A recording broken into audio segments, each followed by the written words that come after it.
ក្តៅមិនតូចរុញរីឆាន់ទាំងកាពីព្រំដែនទឹកដី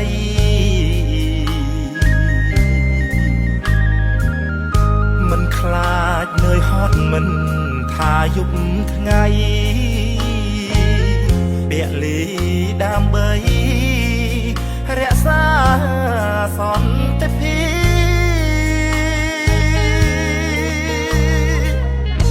រែកពុនរឿងជាតិឆ្ងាយក្រពុនកូ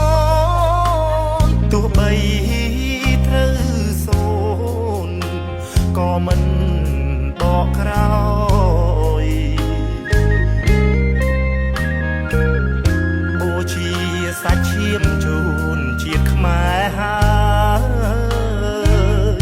ប្រពន្ធបងអើយអូនកុំ